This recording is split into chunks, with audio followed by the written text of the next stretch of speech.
Okay, so let's move on to rituals and holy places. Because of the indigenous religion, because many of the indigenous religions are based on spiritual spirits or minor gods, with each with influence over a specific area of nature. Many of the traditional rituals are based on paying homage to the gods and spirits. Likewise, the area of control for a spirit also marks the places that are holy to that spirit. For example, a tribe's water spirit may have specific pond or river designated to its holy place. The Kalabari, Orika, and Okwere tribes of the Niger Delta region all have festivals in honor of water spirits uh, sacred to their people. The Yoruba hold a 20-day Sango festival each year to honor their god, the god of thunder. Many Igbo consider it bad luck to eat yams from the new harvest until after the annual yam festival. A harvest celebration held in honor of the Igbo earth goddess Ani. Let's look at death and afterlife. Christian and Muslim Nigerians believe that following death a person's soul is released and judged by God before hopefully going to heaven. Many traditional religions, especially those of Eastern tribes, believe in incarnation. In these tribes, people believe that the dead will come back as a member of his or her mother's or sister's family member. Many in-depth ceremonies are necessary to prepare the body before funeral. For example, if the person was inflicted with some physical disabilities, steps could be taken to prevent it from being passed on to the next life. An infertile woman may have their abdomen cut open before their burial, as a blind man may have a slave made from special leaves placed on over their eyes. Regardless of religion, Nigerians bury their dead. There is customary among Christians and Muslims. This is customary among Christians and Muslims, but it's also based on traditional beliefs that the body should be returned to the earth that sustained it during life. Muslims are buried so that their heads face the holy city of Mecca in Saudi Arabia. For example, it's customary to bury a man with his head turned toward the east so he can see the rising sun. A woman is buried facing west so she will know when the sun sets and when it's time to prepare dinner for her husband in the next life. People also cover bodies with black earth during the burial because many believe that red earth will result in skin blemishes in the next life.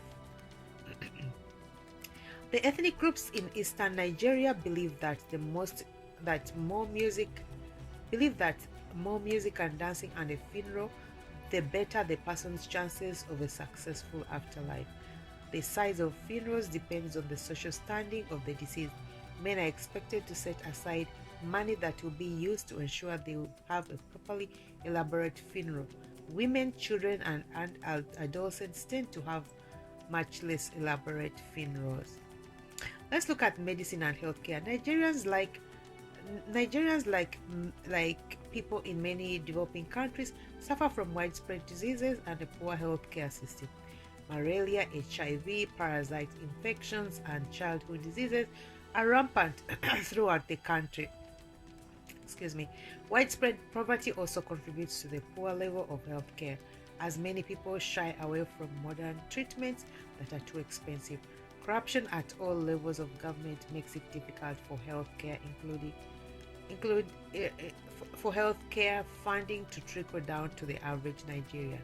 Unfortunately, underfunding and neglect has left many clinics and hospitals in poor physical condition and without modern equipment. Pharmacies, both state-run and private, usually run out of medicines. Patients looking for cheaper remedies often turn to black market vendors who often sell expired and counterfeit drugs. There is also a shortage of qualified medical personnel to adequately treat the whole population. In 2000, the estimated life expectancy of Nigerian men and women was 51 years. The estimated infant mortality rate is over 7%, or about 74 infant deaths for every thousand live births. HIV has extracted a devastating toll in Nigeria. The World Health Organization and UNAIDS estimated that 2.7 million Nigerian adults were living with HIV in 1999. The vast majority of Nigerians who are HIV positive do not know it. Some 1.7 million Nigerians have already died of the disease by the end of 1999. The primary mode of transmission in Nigeria is through heterosexual intercourse. Both Western and traditional forms of medicine are popular in Nigeria. Traditional medicine, also known as juju, is common at the rural level. Practitioners of juju use a variety of plants and herbs in their cures. Most families also have their own secret remedies for minor health problems. Many rural people do not trust Western-style medicine, preferring instead to use traditional ways. In many instances, the traditional medicine is very effective and produces fewer side effects than modern drugs. Most of the modern medicine prescription drugs grew out of traditional herbal remedies. However, there are conditions of which traditional medicine can do more harm than good. Sometimes this leads to a conflict between the government-sponsored healthcare system and the traditional ways. Some organizations are now looking at ways to combine the two in an attempt to coerce people back into healthcare centers. The federal government is also responsible for training healthcare workers and running nationwide health campaigns, such as those aimed at fighting HIV. The guinea worm infection, river blindness, and leprosy. Secular celebrations. Nigeria observes 3 social national holidays and several officially recognized Muslim and Christian holidays when government commerce and banks are closed. The secular holidays are New Year's Day, which is on January the 1st, Workers' Day on May the 1st, the National Day, which is on October the 1st. The Christian holidays are Christmas in December the 25th, Good Friday and Easter Monday. The Muslim holidays are Eid al-Fitr, the last day of Ramadan, the Muslim holy month of fasting, Tabaski and Eid el-Mawlid, Abise from Eid el-Mawlid, I beg your pardon. Aside from Christmas, the religious holidays fall on different days each year. Excuse me. Let's check out the arts and humanities. Most support for the arts. Nigerian art traditionally served a social or religious purpose and did not exist for the sake of art per se. For example, dance was used to teach to fulfill some ritualistic goal. Sculpture was used in blessing, in healing rituals, or to a word of bad luck. With increasing modernization, however, Nigerian art is becoming less oriented to particular purpose.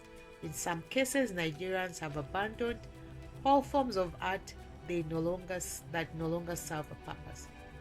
For example, the elaborate tombstone was once widely produced by the Ibibio, are becoming increasingly rare as Western-style cemeteries are replacing traditional burial grounds. Excuse me. The government has recognized this decline in Nigerian art. In an attempt to promote Nigerian nationalism through art, it has launched some programs such as the All Nigerian Festival Arts, to revitalize the Nigerian art world. Many wealth Nigerians looking to recapture their roots, as well as Western tourists and collectors looking for an African art experience, are willing to spend money on Nigerian art. This has led to a slight revival of the art industry.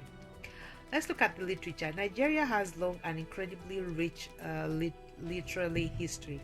Nigerians are traditionally storytellers.